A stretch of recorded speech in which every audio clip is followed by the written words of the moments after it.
Dan Nabi Ibrahim pernah ke bumi ini untuk melihat apa? Melihat tanah jauh, sebagaimana dia pernah meninggalkan Siti Hajar dan Nabi Ismail di kota Mekah. Dan dia pernah berhijrah, menghenjakkan kaki ke bumi ini untuk melihat tempat tinggal cucu cicit keturunan daripada isteri yang ketiga, dengan meninggalkan sebilah senjata yang sekarang kita namakan sebagai keris. Sebenarnya bukan keris, tapi dia ialah tanduk apa? Tanduk apa yang macam bentuk lok keris? Binatang apa? Rusa atau kijang? Rusa atau kijang. Sebab itulah Cik Siti Wang Kembang tanda serendah sekebun bunga menjadikan binatang ini sebagai perlambangan negeri Kelantan.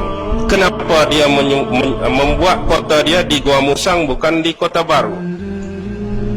Gua Musang apa? Ada hutan dan gua. Apa yang dia nak? Sama dengan cucunda dia Rasulullah sallallahu alaihi wasallam. Dia ingin bertahanus di gua-gua tersebut.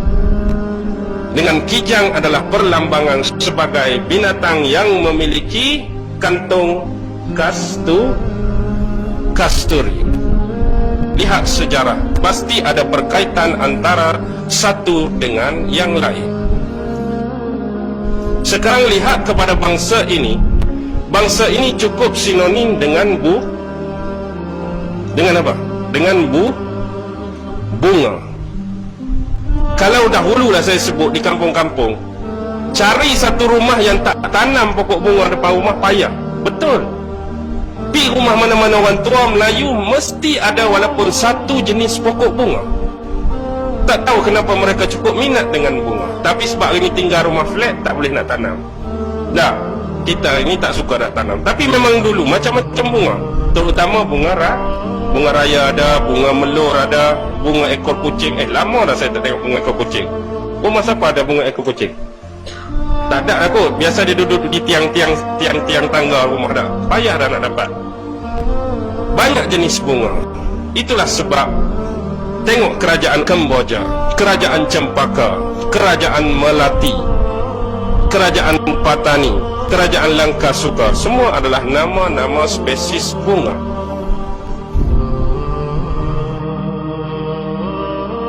Kerajaan utara ialah Kemboja, Cempaka, Melati, Patani, Langkasuka, segenting kera Empayar Cermin Jedak.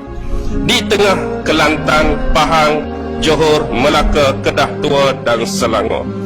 Di sebelah timur Funan, Okinawa dan Sulu adalah milik bangsa Melayu suatu ketika dahulu. Dan di sebelah barat Sumatera, Riau dan Jawa. Inilah klosa.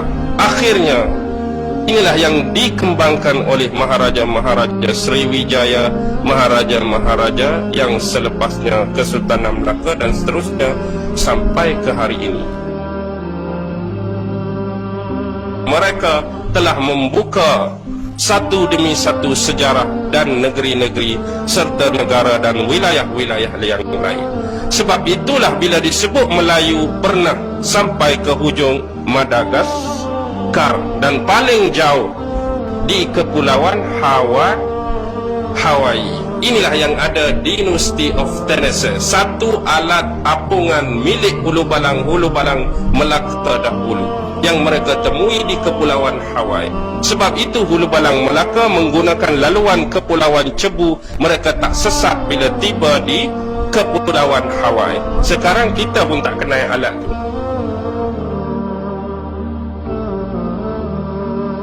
Dan di hall chamber itu adalah sebatang keris. Orang Jepun pakai apa?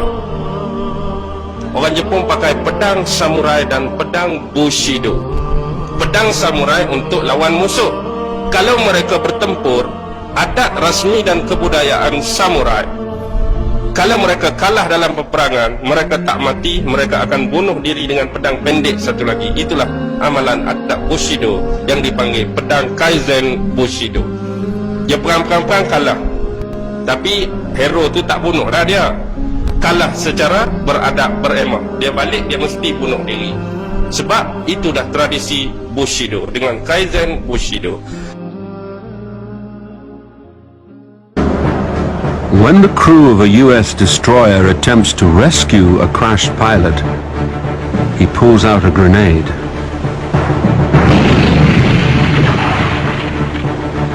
At home in Japan, newspapers and newsreaders. Sekarang di keris tersebut ada tulisan Rancho. Profesor Jim Moore dan University College of London, bila dia meneliti keris tersebut, rupa-rupanya ramuan untuk membuat keris tersebut ialah ramuan daripada besi 7 pa. Sudah besi 7 pa pula dah. Apa dia ramuan besi 7 pa? Biasanya pendekar dan hulu balang saja yang tahu. Apa dia rahsia besi 7 pa? Alif, ba, ta, sa, sampai huruf pa. Itulah ramuan besi 7 pa. Pa tersebut ialah parang, pasak, pahat, pahar, pagar, paku, palung. Ingat ke tak ni? Parang, pasak, pahar. Saya pun lupa. Parang, pasak, pahar, pagar, paku, palung. Apa satu lagi? Pahat. Baik. Dalam ramuan besi 7 pa, semua benda-benda tadi ada 7 pa di depan. Dan bukan setakat 7 pa. Untuk menjadikan senjata tersebut hebat, besi yang dimulai dengan alat pa tadi mesti 7 bersifat pa, iaitu patah. Mesti cari parang yang patah, pasak yang patah, pahar yang patah, pahat yang patah, pagar yang patah, paku yang patah, palung yang patah. Palung ni tahu tak? Kelantan dia panggil sadap. Orang sini panggil kerambit tu. Dia macam ni. Kalau yang panjang, biasa kita tebas semak-semak tu kita tak mau guna kan, semak tu. Sadap ni dia ulu dia pendek, mata dia biasa orang tua cerut-cerut dia ni nak bagi lembu makan. Pendek sikit. Kalau panjang tu kita tak mau guna rumput tu, kita nak tebas bagi pendek saja. Ni pendek tu. Kau panggil apa? Kerambit apa? Kerambit lah kot. Kelantan dia panggil sadap. Itulah palung. Jadi benda tu 7 pa dah. Nak cari semua hak patah pula dah. Bila cari semua hak patah tadi, inilah ramuan besi 7 pa yang asli. Dia akan panas, dia akan didih, dia akan cairkan balik besi ni. Lalu kita bentuk keris ke, sama ada kita nak buat parang ke, sama ada kita nak buat badik. Tahu tak badik? Yang macam lawi ayam tu, ikat kaki ayam tu. Biasa kita akan pakai di jari, kemudian dia ada cekok sini. Itulah senjata terakhir yang akan kita guna. Kalau keris jatuh, parang jatuh, biasa pendekar dia akan ada badik. Badik hanya 3 gerakan. Leher, sini, urat keting bawah lutut tu. Dia akan potong tempat-tempat yang puncanya. Leher, sini, bawah kelipatan betis dan paha. Memang akan KO terus. Jadi sebenarnya orang-orang yang ada badik lah ni, dia pukul ikut dan je tak? Pi muka, maksudnya dia tak pandai. Dia hanya jadi pendekar tipu saja.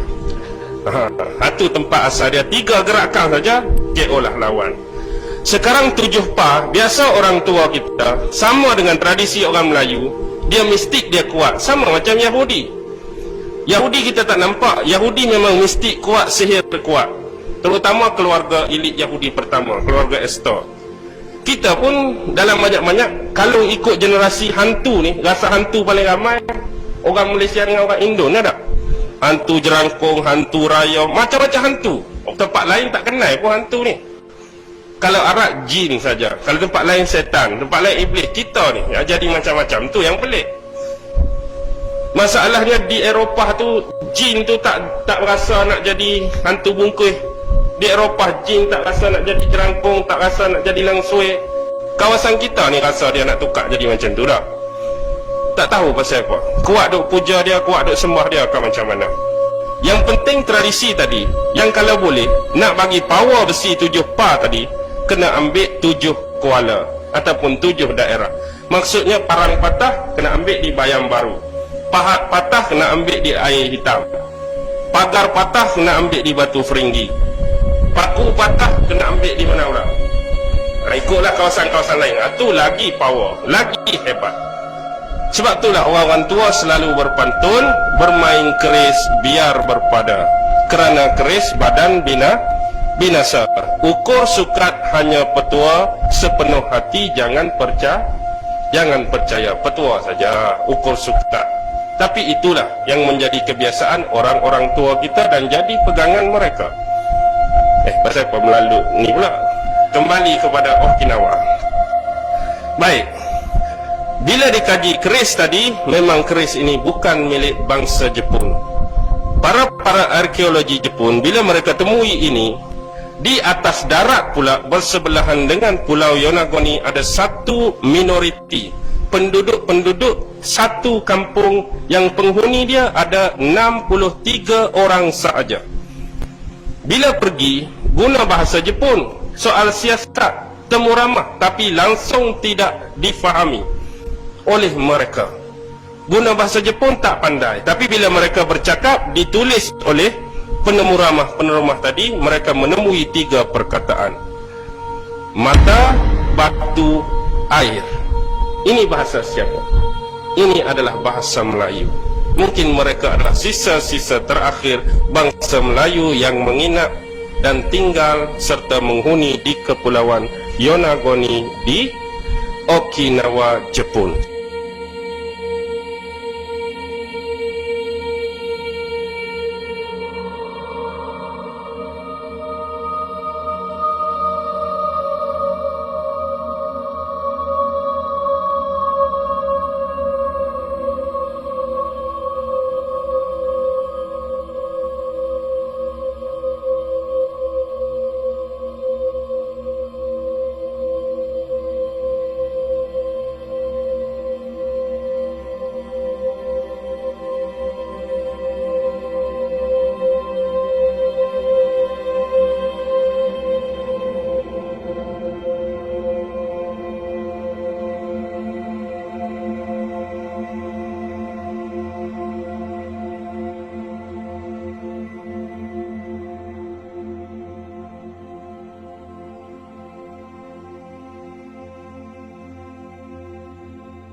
Bismillahirrahmanirrahim. Saya Dr. Rohaida bersama Prof. Hasim. Kami buat penyelidikan sebenarnya. Belum terfikir nak buat buku. Kami ingat nak buat dokumentari tentang Hang Tuah, tentang mendamberahi kapal dia. Kemudian bila nak buat sesuatu tu kita kena buat kajian kan. Jadi saya buat kajian dulu tentang penemuan keris di Jepun. Kami pun tak dapat pasti itu keris Melaka. Tapi saya berhubung dengan Kementerian Pendidikan Jepun. Kebetulan saya boleh berbahasa Jepun. Mereka kata bukan saja keris, kita ada buku yang dipanggil Rekidai Hoan. Rekidai Hoan ni ialah catatan kerajaan Jepun dulu bernama Ryukyu di bawah jajahan Cina tentang perjalanan Maharaja di sana. Buku tu ditulis dalam tempoh 444 tahun daripada 1414 rasanya sehingga 444 tahun ditulis. Dia kata dalam itu ada 10 pucuk surat perhubungan diplomatik antara kerajaan Ryukyu dengan kerajaan Melaka.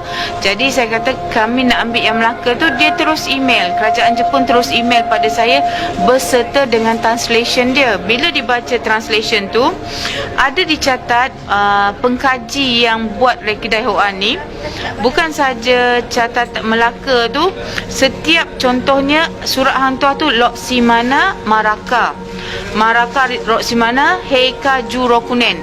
Heikaju Rokunen tu maksudnya 1480. Dalam hikayat Hang Tuah memang dinyatakan Hang Tuah ke Ryukyu, kerajaan Cina, tapi tak dinyatakan tarikh. Bila dah ada surat ni kita confirm lah memang betul hikayat tu benar, tapi cuma tidak ada tarikh. Jadi bila baca dia punya translation tu, ada pula dinyatakan the Laksmana is the famous man that was written in Alfonso de Albuquerque commentaries. Jadi dia tulis di situ Laksmana Huang Tuah, dan dia tidak nyatakan itu Cina, dia kata dari Melaka. Bukan dia kata Hang Tuah tu Cina, maksudnya Hang Tuah tu Melayu, Laksmana of Melaka. Jadi kami cari buku Alfonso de Albuquerque ni. Buku tu pun menyatakan pada 1511 Hang Tuah tu hidup lagi, umur berusia 80 tahun, nak kembali ke Melaka. Tapi Alfonso tahan dia di Sungai Muar kerana dia ada uncommon capabilities. Jadi kami nak cari lagi, betul ke dia begitu gagah hingga digeruni oleh armada Portugal ni. Cari satu lagi buku yang bernama Suma Oriental. Suma Oriental tu ialah catatan pedagang-pedagang Portugis yang bernama Tomé Pires yang menulis tentang kegagahan Laksmana Melaka ni. Jadi sahlah dia tidak, Laksmana yang bertugas semasa Sultan Mansur Shah dan Sultan Alauddin hanya Laksmana Hang Tuah. Saya tak jumpa lagi Laksmana siapa yang bertugas kan. Jadi Hang Tuah ni pergi 1480 ke China mewakili Sultan Alauddin. Sultan Alauddin ni cucu Hang Tuah melalui perkahwinan Sultan Mansur Shah dengan puteri Laksmana. Itu tercatat juga dalam Suma Oriental. Jadi kita tak dapat baca. Jadi buku Suma Oriental ni buku kurun ke-15. Buku Alfonso pun semasa dia menakluk Melaka. Buku Alfonso ni lah diary Alfonso de Albuquerque. Setiap hari dia menulis diary, termasuk bila Hang Tuah nak datang ke Melaka tu. Jadi dapatan ini bukan berpandu pada hikayat Hang Tuah.